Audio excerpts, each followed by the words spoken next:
Hi friends, good morning. Welcome to my channel. ಇವತ್ತು ಯಾವುದ್ರ ಬಗ್ಗೆ ಮಾತಾಡ್ತೀನಿ ಅಂದರೆ, ಈಗ ತಾನೇ ಟೇಲರಿಂಗ್ ಕಲಿತು ಶುರು ಮಾಡಿರ್ತೀರ ಅಂಥವರಿಗೆ ಕಸ್ಟಮರ್ ಇರೋದಿಲ್ಲ. ಅಂಥವರು ಏನು ಮಾಡಬೇಕು ಅಂದರೆ, ಫಸ್ಟು ನೀವು ಬೋರ್ಡ್ ಹಾಕಬೇಕು. ಟೇಲರಿಂಗ್ ಬಗ್ಗೆ ಒಂದು ಬೋರ್ಡ್ ಹಾಕಬೇಕು. ಆಮೇಲೆ ಎಲ್ಲರೂ ಬಂದು ನೋಡ್ತಾರೆ, ಇಲ್ಲಿ ಹೊಲಿತಾರೆ ನೋಡಿ, ಇಲ್ಲಿ ಟೇಲರಿಂಗ್ ಮಾಡ್ತಾರೆ ಅಂತ ಹೇಳಿ ಒಬ್ಬೊಬ್ಬರು ಬಂದು ನಿಮ್ಮನ್ನು ಕೇಳ್ತಾರೆ, ಏನೇನು ಹೊಲಿತೀರಾ, ಬ್ಲೌಸ್ ರೇಟ್ ಎಷ್ಟು, ಸಾದಾ ಬ್ಲೌಸ್ ರೇಟ್ ಎಷ್ಟು, ಲೈನಿಂಗ್ ಬ್ಲೌಸ್ ರೇಟ್ ಎಷ್ಟು, ಕಟೋರಿ ಬ್ಲೌಸ್ ರೇಟ್ ಎಷ್ಟು, ಡ್ರೆಸ್ ರೇಟ್ ಎಷ್ಟು ಅಂತ ಎಲ್ಲನೂ ಅವರು ಕೇಳ್ತಾರೆ. ಫಸ್ಟಿಗೆ ಕೇಳಿದಾಗ ನೀವೇನು ಮಾಡಬೇಕು, ನಿಮ್ಮ ಏರಿಯಾದಲ್ಲಿ ಮತ್ತೆ ಯಾರಾದರೂ ಹೊಲಿತಾ ಇದ್ದರೆ ಅವ್ರದ್ದೆಲ್ಲ ರೇಟು ನೀವು ಕೇಳ್ಕೋಬೇಕು. ಫಸ್ಟು ಕೇಳಿಕೊಂಡು ಅವರಿಗಿಂತ ನೀವು ಒಂದು ಸ್ವಲ್ಪ ರೇಟು ಕಡಿಮೆ ಇಡಬೇಕು. ಕಡಿಮೆ ಇಟ್ಟು ಅವರಿಗೆ ಆ ರೇಟು ಹೇಳಬೇಕು. ಕಡಿಮೆ ರೇಟು ಹೇಳಿದಾಗ ಅವರು ನಿಮ್ಮಲ್ಲಿ ಫಸ್ಟಿಗೆ ಒಂದು ಸಾದಾ ಬ್ಲೌಸು ತಂದು ಹಾಕ್ತಾರೆ. ಅವರು ಹಾಕಿದಾಗ ನೀವು ಅವರ ಬ್ಲೌಸು ಎಲ್ಲ ಕರೆಕ್ಟಾಗಿ ಅಳತೆ ಬ್ಲೌಸನ್ನು ಕರೆಕ್ಟಾಗಿ ಇಸ್ಕೊಂಡು ಏನೇನು ಪ್ರಾಬ್ಲಮ್ ಇದೆ ಅಂತ ನೀವು ಫಸ್ಟು ಕೇಳ್ಕೊಳ್ಳಿ. ಬ್ಲೌಸ್ ಕರೆಕ್ಟಾಗಿದೆಯಾ ಇಲ್ಲವಾ, ಏನೇನು ಪ್ರಾಬ್ಲಮ್ ಇದೆಯಾ ಈ ಬ್ಲೌಸಲ್ಲಿ ಅಂತ ತಿಳ್ಕೊಂಡು ನೀವು ಚೆನ್ನಾಗಿ ಅವರಿಗೆ ಪರ್ಫೆಕ್ಟಾಗಿ ಕೊಡೋ ಥರ ನೀವು ಹೊಲಿದು ಕೊಡಿ ಬ್ಲೌಸು. ಆವಾಗ ಅವರು ಬ್ಲೌಸ್ ಕರೆಕ್ಟಾಗಿದ್ದರೆ ನಿಮಗೆ ಮತ್ತೆ ಸ್ಟಿಚ್ ಮಾಡೋದಕ್ಕೆ ಕೊಡ್ತಾರೆ ಅವರು. ಮತ್ತು ರೇಟನ್ನು ಕಡಿಮೆ ತಗೊಳ್ಳಿ ನೀವು. ಮತ್ತು ಚೆನ್ನಾಗಿ ಅವ್ರ ಜೊತೆ ಚೆನ್ನಾಗಿ ಮಾತಾಡಿ, ಪ್ರೀತಿಯಿಂದ ಇನ್ನೊಮ್ಮೆ ಬರೋ ಥರ ಚೆನ್ನಾಗಿ ಮಾತಾಡಿ. ಆಗ ಕಸ್ಟಮರು ಜಾಸ್ತಿ ಆಗ್ತಾರೆ. ಮತ್ತು ಇನ್ನೊಂದೇನಪ್ಪ ಅಂದರೆ, ನೀವು ಮನೆಯಲ್ಲಿ ಎಲ್ಲ ಅನುಕೂಲ ಇದೆ, ನಿಮಗೆ ಮನೆ ದೊಡ್ಡದಾಗಿದೆ, ಅನುಕೂಲ ಇದೆ ಅಂದರೆ ನೀವೇನು ಮಾಡಬೇಕು, ಒಂದು ಸ್ವಲ್ಪ ಟೇಲರಿಂಗ್ ಮೆಟೀರಿಯಲ್ಸು, ಸ್ಟೇಷ್ನರಿ ಐಟಮು ಈ ಥರ ತಂದಿಡಿ ಮನೆಯಲ್ಲಿ. ಅದನ್ನು ಸೇಲ್ ಮಾಡಿದಾಗ ಅದನ್ನು ತಗೊಳ್ಳೋದಕ್ಕಂತ ಕಸ್ಟಮರ್ ಬಂದೇ ಬರ್ತಾರೆ. ಅದನ್ನು ಒಂದು ಬೋರ್ಡ್ ಹಾಕಿ ಸಾಧ್ಯವಾದರೆ. ಇಲ್ಲ ಅಂದರೆ ನೀವು ಟೇಲರಿಂಗ್ ಬಂದಾಗ ಅವರಿಗೆ ಹೇಳ್ಬೋದು, ಆ ಥರನೂ ಮಾಡ್ಬೋದು. ಅದರಿಂದನೂ ನಿಮಗೆ ಕಸ್ಟಮರು ಬರ್ತಾರೆ. ಏನಾದರೂ ಅವರಿಗೆ ಸ್ಟೇಷ್ನರಿ ಐಟಮ್ ಬೇಕಂದರೆ, ಟೇಲರಿಂಗ್ ಮೆಟೀರಿಯಲ್ ಬೇಕಂದರೆ ಆವಾಗ ಬಂದು ನಿಮ್ಮ ಹತ್ರ ಎಲ್ಲ ಕೇಳ್ಕೊಂಡು ಆವಾಗ ನಿಮ್ಮ ಕಸ್ಟಮರು ನಿಮಗೆ ಜಾಸ್ತಿ ಆಗ್ತಾರೆ. ಮತ್ತು ನೀವು ಟೇಲರಿಂಗ್ ಮೆಟೀರಿಯಲ್ದು ಇದು ಸ್ಟೇಷ್ನರಿ ಐಟಮ್ ಎಲ್ಲ ಮಾರ್ಕೆಟ್ ರೇಟನ್ನೇ ಇಡಬೇಕು. ಹೆಚ್ಚಿಗೆ ಹೇಳಬಾರ್ದು. ಹೆಚ್ಚಿಗೆ ಹೇಳಿದರೆ ಮತ್ತೆ ಕಸ್ಟಮರ್ ಬರಲ್ಲ, ಅವರು ಮತ್ತು ಮಾರ್ಕೆಟಿಗೆ ಹೋಗ್ತಾರೆ ಅವರು.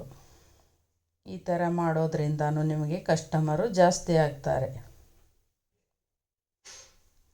ಆಮೇಲೆ ನೀವು ಬೇಕಾದರೆ sari business, sari petticoat, nightie ಮತ್ತು ಬೇರೆ ಬೇರೆ ಈ ಲೇಡೀಸ್ ಏನೇನು ಬಟ್ಟೆ ಸಿಗುತ್ತೆ ಆ ಥರ ಎಲ್ಲ ಸ್ವಲ್ಪ ಸ್ವಲ್ಪ ತಂದಿಟ್ಟರೆ ಅದರಿಂದನೂ ನಿಮಗೆ ಕಸ್ಟಮರು ಬರ್ತಾರೆ. ಅದನ್ನು ತಗೊಳ್ಳೋದಕ್ಕಂತ ಬಂದು ಮತ್ತು ನೀವು ಟೇಲರಿಂಗ್ ಬಗ್ಗೆ ಇದು ನಿಮಗೆ ಇದಕ್ಕೂ ಕಸ್ಟಮರ್ ಆಗ್ತಾರೆ, ಅದಕ್ಕೂ ಆಗ್ತಾರೆ. ಎರಡಕ್ಕೂ ಕಸ್ಟಮರ್ ಬಂದೇ ಬರ್ತಾರೆ. ಬಂದಾಗ ಅದನ್ನು ಬಟ್ಟೆ ತಗೊಂಡಾಗ ಅವರು ಸ್ಟಿಚ್ ಹಾಕೋದಕ್ಕೆ ಮತ್ತೆ ಬೇರೆ ಕಡೆ ಹೋಗೋದಿಲ್ಲ, ನಿಮ್ಮ ಹತ್ರನೇ ಕೊಟ್ಟು ಹೋಗ್ತಾರೆ ಅವರು. ಏನು ನೈಟಿ ತೊಗೊಂಡ್ರೆ ಸ್ಟಿಚ್ ಹಾಕ್ಕೊಡೋದು, ರೀಸ್ಟಿಚ್ ಹಾಕಿಕೊಟ್ಟು ಮತ್ತು ಫಿಟ್ಟಿಂಗ್ ಮಾಡೋದು, ಆಮೇಲೆ ಲೆಂತ್ ಜಾಸ್ತಿ ಆದರೆ ಅದನ್ನು ಸಣ್ಣ ಮಾಡೋದು, ಈ ಥರ ಇಂಥದಕ್ಕೆಲ್ಲ ನಿಮ್ಮ ಹತ್ರನೇ ಕೊಟ್ಟು ಹೋಗ್ತಾರೆ ಅವರು. ಈ ಸಾರಿ ತೊಗೊಂಡ್ರೆ ಪಿಕೋ ಫಾಲ್ ಮಾಡೋದು, ಬ್ಲೌಸ್ ಹೊಲಿಯೋದು ಅದೆಲ್ಲ ನಿಮ್ಮ ಹತ್ರನೇ ಕೊಟ್ಟು ಅವರು ಹೋಗ್ತಾರೆ. ಮತ್ತು ಬೇರೆ ಎಲ್ಲಿ ಹೋಗಲಿ ನಾನು ಅಂಥೇಳಿ ನಿಮ್ಮ ಹತ್ರನೇ ಕೊಟ್ಟು ಹೋಗ್ತಾರೆ. ಆವಾಗ ನಿಮ್ಮ ಕಸ್ಟಮರು ಜಾಸ್ತಿ ಆಗುತ್ತೆ, ನಿಮ್ಮ ಬಿಸ್ನೆಸ್ಸು ಆಗ ಇಂಪ್ರೂವ್ಮೆಂಟ್ ಆಗುತ್ತೆ. ಈಗ ಒಂದಕ್ಕೆ ಬಂದವರು ಎರಡು ಕೆಲಸನೂ ಇಲ್ಲೇ ಮಾಡ್ಕೊಂಡು ಹೋದಾಗ ನಿಮ್ಮ ಕಸ್ಟಮರು ನಿಮಗೆ ಜಾಸ್ತಿ ಆಗ್ತಾರೆ. ಈ ರೀತಿ ನೀವು ಕಸ್ಟಮರನ್ನು ಜಾಸ್ತಿ ಮಾಡ್ಕೊಳ್ಳಿ. ಹಾಗೆ ಮತ್ತು ಬೇರೆ ಬೇರೆ ಏನಾದರೂ ನಿಮಗೆ ಬಂದರೆ ಬಟ್ಟೆಯೊಳಗೆ ಈ ಥರ ಫರ್ಸ್ ಹೊಲಿಯೋದು, ಈ ಥರ ಬೌ ಅಂತ, ಈಗ ಬೌ ಟ್ರೆಂಡಿಂಗ್ ತುಂಬ ಇದೆ. ಈಗ ತುಂಬ ಜನ ಬೌ ಹೊಲಿದು ಎಷ್ಟು ಹಣ ಸಂಪಾದನೆ ಮಾಡ್ತಾರೆ. ಆ ಥರ ಮಾಡಿ ಖಾಲಿ ಇದ್ದಾಗ ಪರ್ಸ್ ಹೊಲಿಯಿರಿ, ಅದರಿಂದನೂ ನಿಮಗೆ ಕಸ್ಟಮರು ಬರ್ತಾರೆ. ಅದನ್ನು ತಗೊಳ್ಳೋದಕ್ಕಂತ ಬಂದು ಟೇಲ್ರಿಂಗ್ ಬಗ್ಗೆನೂ ವಿಚಾರಿಸ್ಕೊಂಡು ಆಮೇಲೆ ನಿಮ್ಮ ಹತ್ರ ಹೊಲಿಲಿಕ್ಕೆ ಬರ್ತಾರೆ ಅವರು. ಆ ಥರ ಮಾಡಿ ಒಂದರಿಂದ ಒಂದು ಹೀಗೆ ಕಸ್ಟಮರ್ ಜಾಸ್ತಿ ಆಗ್ತಾನೆ ಇರ್ತಾರೆ. ಹೀಗೆ ಮಾಡೋದ್ರಿಂದ ನಿಮ್ಮ ಬಿಸ್ನೆಸ್ಸು ತುಂಬ ಇಂಪ್ರೂವ್ಮೆಂಟ್ ಆಗುತ್ತೆ.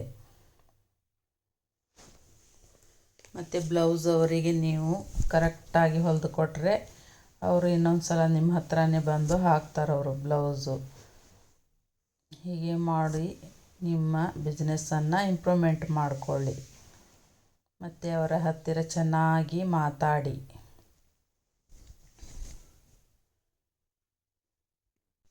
ಈಗ ನಿಮ್ಮ ಊರಲ್ಲಿ ಟೇಲರ್ ಹತ್ರ ಯಾವ ರೇಟ್ ಇದೆ, ಹೊರಗಡೆ ಅಂಗಡಿ ಇಟ್ಕೊಂಡು ಹೊಲಿತಿರ್ತಾರಲ್ಲ ಟೇಲರು, ಅವ್ರ ಹತ್ರ ಎಷ್ಟು ರೇಟ್ ಇದೆ ಅಂತ ಫಸ್ಟು ತಿಳ್ಕೊಳ್ಳಿ. ಆಮೇಲೆ ನಿಮ್ಮ ಏರಿಯಾದಲ್ಲಿ ಹೊಲಿತಾರಲ್ಲ ಅವರು ಎಷ್ಟು ರೇಟ್ ಇಟ್ಟಿದ್ದಾರೆ ಅಂತ ನೀವು ಫಸ್ಟು ತಿಳ್ಕೊಳ್ಳಿ. ಎಲ್ಲ ವಿಚಾರ ಮಾಡಿ ತಿಳ್ಕೊಂಡು ಅವರಿಗಿಂತ ರೇಟು ಕಮ್ಮಿ ಇಡಿ ನೀವು. ಮತ್ತು ಈಗ ಪ್ರತಿಯೊಬ್ಬರು ಈಗ ಕಂಪ್ಯೂಟರ್ ಡಿಸೈನ್ ಮಷಿನ್ ಇಟ್ಕೊಂಡು ಆ ಥರ ವರ್ಕ್ ಹಾಕ್ಕೊಡ್ತಾರೆ. ನಿಮ್ಮ ಹತ್ರ ಮಷೀನು ಇರೋದಿಲ್ಲ. ನೀವು ಯಾರ ಹತ್ರ ಮಷೀನ್ ಇದೆ ಅವ್ರ ಹತ್ರ ನಾವು ಈ ಥರ ಹೊಲಿತೀವಿ, ನಾವು ಈಗ ನಮ್ಮ ಕಸ್ಟಮರು ಬರ್ತಾರೆ, ಅವರು ಡಿಸೈನ್ ಹಾಕ್ಕೊಡಂತಾರೆ, ನಮ್ಮ ಹತ್ರ ಮಷೀನ್ ಇರೋದಿಲ್ಲ. ಆಗ ನೀವು ಅವ್ರ ಹತ್ರ ಚೆನ್ನಾಗಿ ಮಾತಾಡಿಕೊಂಡು ನಾವು ಈ ಥರ ಬ್ಲೌಸ್ ಪೀಸು ತಂದು ಕೊಡ್ತೀವಿ, ನೀವು ನಮಗೆ ಕಡಿಮೆ ರೇಟಲ್ಲಿ ಹಾಕಿಕೊಡಿ ಅಂತ ಮಾತಾಡ್ಕೊಳ್ಳಿ. ನಮ್ಮದು ಯಾವಾಗಲೂ ಇರುತ್ತವೆ ಬ್ಲೌಸುಗಳು ಡಿಸೈನ್ ಹಾಕೋದು, ನಮಗೆ ನೀವು ಕಡಿಮೆ ರೇಟಲ್ಲಿ ಡಿಸೈನ್ ಹಾಕ್ಕೊಡಿ ಅಂತ ಕೇಳ್ಕೊಳ್ಳಿ. ಆಗ ಅವರಿಗೂ ಕಸ್ಟಮರ್ ಬೇಕಾಗಿರ್ತಾರೆ. ಹೀಗಾಗಿ ಅವರು ನಿಮ್ಗೆ ಕಡಿಮೆ ರೇಟಲ್ಲಿ ನಿಮಗೆ ಡಿಸೈನು ಹಾಕ್ಕೊಡ್ತಾರೆ.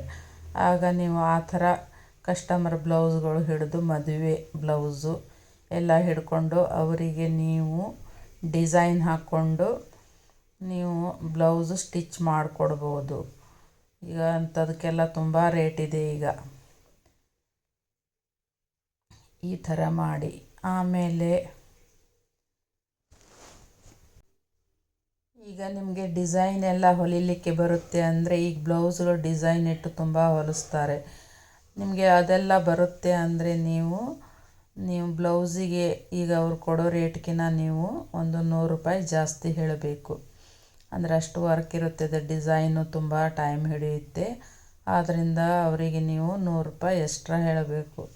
ಅಂದಾಗ ನಿಮಗೆ ಇದು ಆಗುತ್ತೆ. ಇಲ್ಲ ಅಂದರೆ ಟೈಮ್ ತುಂಬ ಹಿಡಿಯುತ್ತದು. 100 ರೂಪಾಯಿ ನೀವು ತೊಗೋಬಹುದು. ಆಮೇಲೆ ನೈಟಿ ಸ್ಟಿಚ್ ಹಾಕ್ಕೊಂಡು ಫಿಟ್ಟಿಂಗ್ ಎಲ್ಲ ಮಾಡಿಕೊಂಡು ಕೊಡೋದಕ್ಕೆ ನೀವು 50 ರೂಪಾಯಿ ತೊಗೋಬಹುದು. ಆಮೇಲೆ ಇದು ಟಾಪು ಸ್ಲೀವ್ ಹಚ್ಚಿ ಮತ್ತು ಫಿಟ್ಟಿಂಗ್ ಮಾಡೋದಕ್ಕೆ ನೀವು 50 ರೂಪಾಯಿ ತೊಗೋಬಹುದು.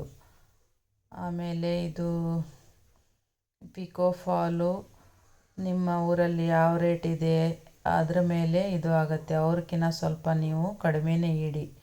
ನಾವಿಲ್ಲಿ 60 ರೂಪಾಯಿಲಿಂದ 80 ರೂಪಾಯಿ ತನಕನೂ ತೊಗೊಳ್ತೀವಿ. ಚಲೋ ರೇಷ್ಮೆ ಸೀರೆ ಇತ್ತಂದರೆ ನಾವು 80 ರೂಪಾಯಿ ತೊಗೊಳ್ತೀವಿ. ಆಮೇಲೆ ಇದು ವರ್ಕ್ ಸೀರೆ ಇತ್ತಂದರೆ ಅದು ಕೆಳಗಡೆ ಎಲ್ಲ ವರ್ಕ್ ಇರುತ್ತೆ, ಅದೆಲ್ಲ ಮಷಿನ್ ಮೇಲೆ ಸ್ಟಿಚ್ ಹಾಕೋದಕ್ಕೆ ಆಗೋದಿಲ್ಲ. ಆವಾಗ ನಾವು ಕೈಲೇ ಸ್ಟಿಚ್ ಹಾಕ್ಕೊಂಡು ಹೆಮ್ಮಿಂಗ್ನು ಕೈಲೇ ಮಾಡಿಕೊಂಡು ಕೊಡ್ತೀವಿ. ಆವಾಗ ನಾವು 80 ರೂಪಾಯಿ ತೊಗೊಳ್ತೀವಿ. ಮತ್ತು ಸಾದಾ ಇದ್ದರೆ ನಾವು 60 ರೂಪಾಯಿ ತೊಗೊಳ್ತೀವಿ ಪಿಕೋ ಫಾಲಿಗೆ. ನೀವು ಈ ಥರ ಮಾಡಿ, ನೀವು ಬೇರೆಯವ್ರಿಗಿಂತ ಒಂದು 10 ರೂಪಾಯಿ ಕಡಿಮೆನೇ ಇಡಿ ನೀವು.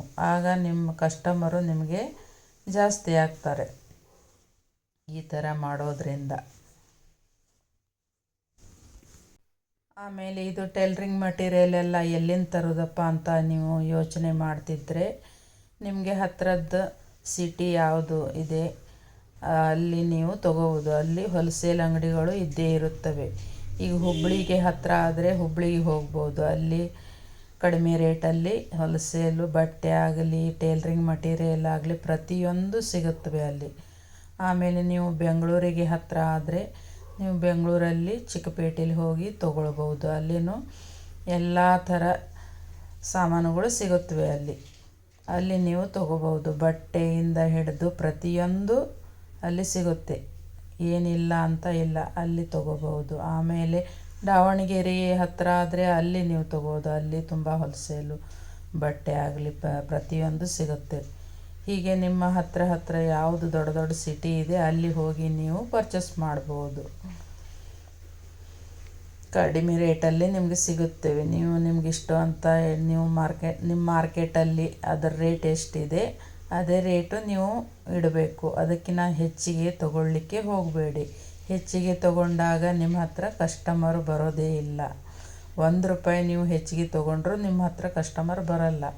ಆ ₹1 ಸಲುವಾಗಿ ಮಾರ್ಕೆಟಿಗೆ ಹೋಗ್ಬಿಡ್ತಾರೆ ಕಸ್ಟಮರು. ಅದರಿಂದ ನೀವು ಮಾರ್ಕೆಟ್ ಎಷ್ಟಿದೆ ಅಷ್ಟೇ ಇಡಿ.